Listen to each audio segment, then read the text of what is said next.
जय भीम, नमो बुद्धाय साथियों, कैसे हैं? उम्मीद है आप सब अच्छे होंगे। आज मैं एक बहुत महत्वपूर्ण विषय पर बात करना चाह रहा हूँ और 99% लग रहा है कि ऐसा या इससे मिलती जुलता कुछ ना कुछ होने वाला है। अब केंद्र में चुनाव होने में करीब अगले साल मई में सरकार बननी है। हर साल मई में हर 5 साल में जो सरकार बनती है मई में बनती है और शायद जनवरी या फरवरी तक आचार संहिता लागू हो जाएगी। इसी बीच में अभी अगस्त का महीना शुरू हो गया। इसी बीच में 3 राज्यों में भी चुनाव होने हैं, सेंट्रल में भी चुनाव होने हैं। अब कुछ ना कुछ ऐसा होगा, क्योंकि भाजपा आरएसएस का जो अंदरूनी सर्वे है उसके हिसाब से ये लोग जीत नहीं रहे हैं। और पिछले 5 साल पहले यानी कि कह सकते हैं आप 19 में जो 19 का चुनाव हुआ था 2019 का, उसमें भी इन लोगों को मेजोरिटी नहीं मिलने वाली थी, क्योंकि पहला 5 साल का कार्यकाल बहुत ख़राब था। सेकंड वाले ने तो फिर हालत ही ख़राब कर दी।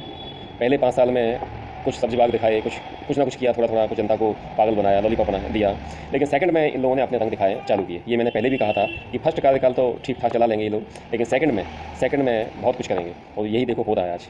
अभी खबर आई कि जो मणिपुर का जो वीडियो था, जो नग्नावस्था में जो महिलाएं चल रही थी, उनका जो वीडियो था जिसने भेजा था सोशल मीडिया पे, उसको पकड़ लिया गया है और उसके खिलाफ मुकदमा कायम कर दिया गया। मतलब कहना का ये है कि जिस व्यक्ति ने वो वीडियो वायरल किया और जो वहाँ की समस्या दिखाई, उसको इनाम देना चाहिए था, कुछ अच्छा करना चाहिए था उसके साथ, बजाय उसके ये सरकार उसको पकड़ लिया और उसके ऊपर मुकदमा कायम कर दिया और न जाने कौन कौन धाराओं में किया होगा, अभी पूरी खबर नहीं आ पाई है।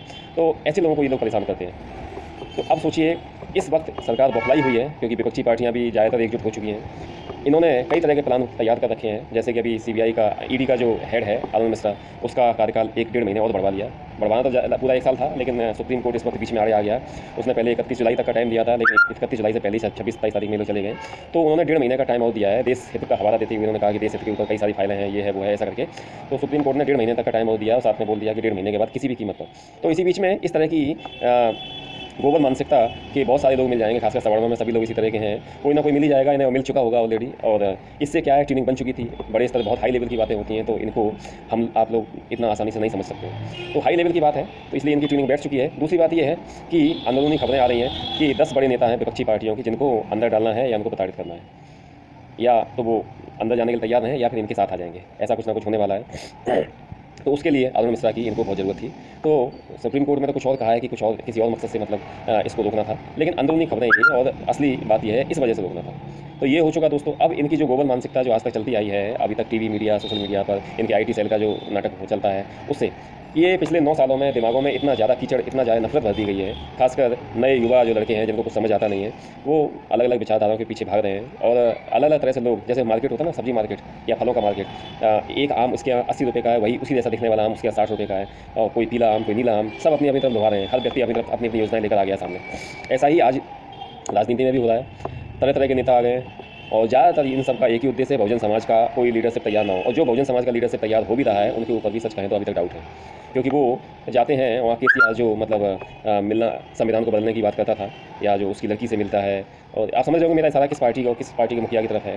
तो ऐसे लोगों से सावधान रहना चाहिए। हमारे बहुजन समाज की विडंबना ये है कि हम लोगों के यहाँ चाटुकार, गुलाम बहुत पाए जाते हैं। छोटी छोटी चीज़ों में बिक जाते हैं, क्योंकि हमारी हैसियत नहीं है हम लोगों की इतनी ज़्यादा, तो उनके छोटी सी चीज़ में हम लोग बिक जाते हैं। आपने देखा है चुनावों के समय में लोग कहते हैं शराब वगैरह, साड़ियाँ वाड़ियाँ दे के वोट खरीद लेते हैं, कुछ ज़बरदस्ती मतलब लड़ाई झगड़ा करके उनको डरा धमका कर, तो ऐसे कई तरह के कृत्य किए जाते हैं। मेरा कहने का मतलब ये है कि अभी इस तरह की जो मानसिकता हमारे समाज के अंदर पैदा की जा रही है, इसका जीता जाता है नमूना परसों दिल्ली जयपुर से बम्बई जाने वाली जो ट्रेन में हम लोगों ने देख लिया था।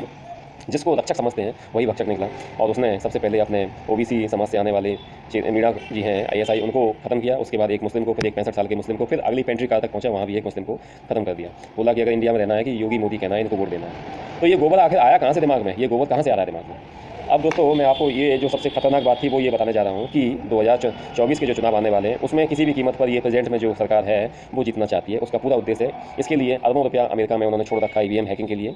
और जो अभी आपने देखा था, जो ड्रोन विमान का सौदा हुआ था, उसी ड्रोन को अमेरिका से ब्रिटेन ने खरीदा है $100 मिलियन का। इन्होंने $800 मिलियन का एक विमान खरीदा है, या $700 मिलियन एक्स्ट्रा। वो पैसा यानी कि रिश्वत के तौर पे जो आया, एक्स्ट्रा पैसा आया है, वो पैसा वहीं रोक लिया गया। उस पैसे का उपयोग किया जाएगा EVM वगैरह को हैक करने में।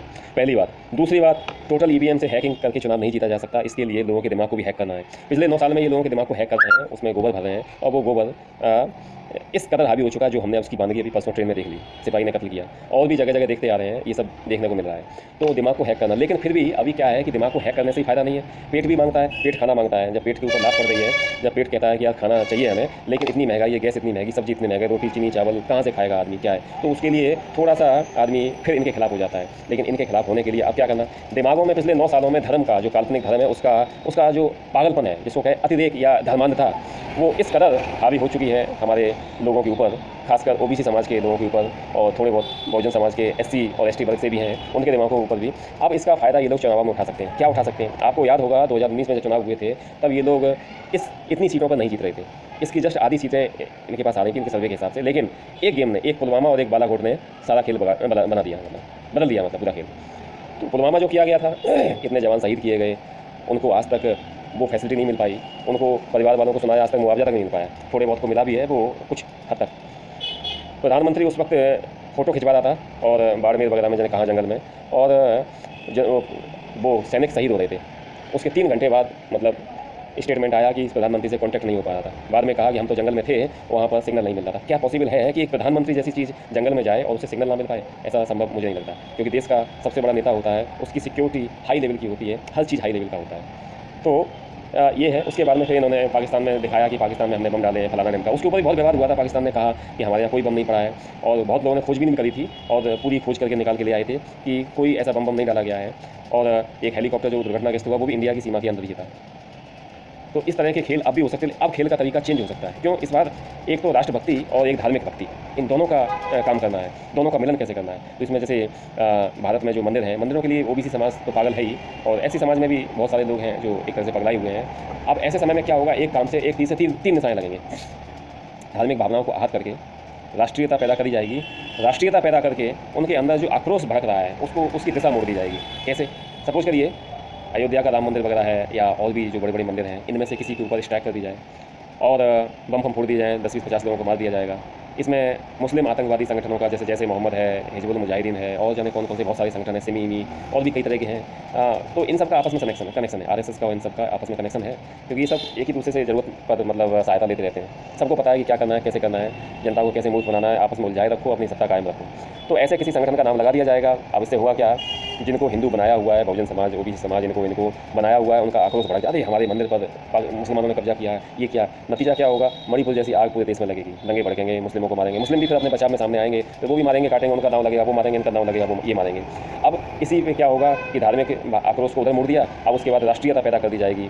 ऐसा ही कोई बालाकोट की तरह कोई स्ट्राइक कर दी जाएगी। आपस में दोनों सरकारें बात कर लेंगी कि आक्रोश दोनों जगह चल रहा है जनता का, वहाँ भी चल रहा है, पाकिस्तान में भी, यहाँ भी चल रहा है। तो दोनों आपस में बात कर लेंगे, भैया ऐसा कर 4 से यहाँ गिरा दे तू, है ना, 2-4 लोगों को मार देना, डिक्लेयर हो जाएगा कि साहब ये आतंकवादी संगठन थे, फलाना खाटिम का था। ऐसे करके ये एयर स्ट्राइक कर दी जाएगी, और हो सकता है ज़मीन से सैनिक भी भेज दिए जाएँ और पीओके में भेज दिए जाएँ, पाकिस्तानी ऑक्युपाइड कश्मीर में। तो ऐसा कुछ किया जा सकता है। तो वो किया जाएगा, तो उससे क्या है, जनता कहीं नहीं याद, यही सरकार है, बस केवल इसी के अंदर इतनी देशभक्ति बची है, और यही हमसे सारा कुछ कर सके। नतीजा फिर 5 साल के लिए सरकार बन जाएगी, फिर काम हो जाएगा। और ये याद रखना, इस बार जो सरकार बनेगी 5 साल के लिए, ये इस सिस्टम पर काम कर रहे हैं कि आगे शायद चुनावी ना हो, और चुनावी नहीं होंगे। और उसमें सबसे ज़्यादा नुकसान दोस्तों बहुजन समाज के जो लोग आज समझ नहीं पा रहे हैं, मैं उनको आगाह करना चाहती हूँ। मुसलमानों का इतना नुकसान नहीं है, वो तो काटेंगे पीटेंगे, उनके अंदर एकता बहुत है और उनका कोई कुछ नहीं बिगाड़ पाएगा। दूसरा, सारी गल्फ कंट्री जब ऐसा होगा तो गल्फ कंट्री सारी सामने आ जाएंगी और सरकार पे बेइंतहा दबाव डाल देंगी, तो उनका कुछ नहीं होना, बिगड़ना किसका है? और निशाना भी हम ही लोग हैं, बहुजन समाज के लोग ही निशाना है।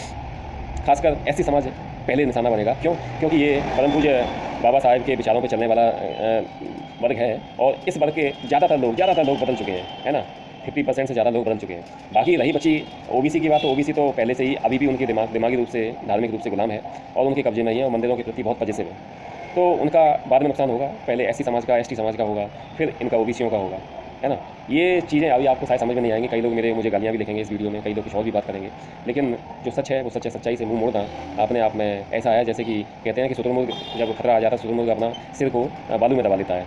हालांकि ये सच नहीं है, लेकिन कहावत बन चुकी है। बालू में दबा लेता है, उसको आंखों से दिखता नहीं, फिर क्योंकि सिर दबा होता है ज़मीन में, तो वो सोचता खतरा टल गया। तो ऐसी स्थिति अभी हमारे समाज के लोगों की है कि हम लोगों ने भी अपना सिर अपना बालू में डुबो रखा है। हमारे समाज के जो बड़े लोग हैं, जो नेता हैं, मंत्री हैं या बड़े ऑफिसर हैं, वो कहते हैं अरे हमारा क्या होगा यार, हम तो सब सिस्टम में हैं, हम अपना बचाव कर लेंगे। छोटे मोटे आदमी हैं, वो कहेंगे यार नहीं, हम सब मुकाबला कर लेंगे, ये कर लेंगे, वो कर लेंगे, हमारा भी कुछ नहीं होगा, ऐसा नहीं है, तुम तो पागल बना रहे हो, ऐसा हो सकता है क्या, आज के ज़माने में ऐसा संभव नहीं है, ये है वो है, तरह तरह की बातें करेंगे।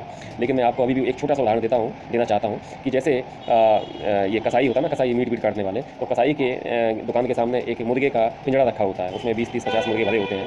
तो पतले पतले मुर्गे होते हैं, सोचते हैं कि यार हमारा मांस कौन खाएगा, हमें तो मांस ही नहीं है, तो मोटे वाले मुर्गे पहले कटेंगे। मोटे वाले मुर्गे कहते हैं कि यार इतना बड़े बड़े, हमें तो मांस ज़्यादा है, तो बड़े बड़े आदमी तो कम आते हैं, ज़्यादा खाने वाले कम खाने वाले ज़्यादा आते हैं, तो ये पहले कटेंगे छोटे वाले। तो दोनों यही सोच सोच के अपने मन में खुश होते रहते हैं, लेकिन दरअसल ऐसा होता नहीं है, होगा नहीं। शाम होते होते पूरा जो पिंजरा है वो खाली हो जाता है और सब काटे जा चुके होते हैं। इसलिए मेहरबानी करके एक हो जाइए, बचिए, समझिए चालों को, अपनी राजनीतिक समझ थोड़ा सा बढ़ाइए। और मैं बहुजन समाज के लोगों से यही कहना चाहता हूँ कि आपके आरक्षण का विरोध, आपके घोड़ी पर चढ़ने का विरोध, आपके अन्य कामों का विरोध कोई मुसलमान नहीं करता है। मुसलमानों से भी कहना चाहता हूँ कि बहुजन समाज के जो लोग हैं ये हिंदू नहीं है, हिंदू वो थोड़े से हैं, अगर आपको कुछ करना है तो उनके साथ ही करिएगा। और बहुजन समाज के लोगों से कहना चाहता हूँ कि अपना आपा मत खोइए, धैर्य मत खोइए, और चीज़ों को समझिए क्या सही है क्या गलत है, और अपने समझदार लोगों के टच में रहिए। और आपको ये लोग इमोशनली ब्लैकमेल कराएंगे और भड़काने का प्रयास भी करेंगे, लेकिन आपको भड़कना नहीं है, आपको ब्लैकमेल भी नहीं होना है, आपको किसी तरह से कोई प्रतिक्रिया नहीं देनी है। ये अपने आप शांत पड़ जाएंगे, सब कुछ खत्म हो जाएगा। आने वाला कल आपके लिए और आपकी आगे आने वाली पीढ़ी के लिए बेहतरीन हो सकता है यदि आप ऐसा कर लें तो। इसी बातों के साथ अपनी बातों को समाप्त करता हूँ। जय भीम, जय भारत, जय संविधान, जय ज्ञान विज्ञान।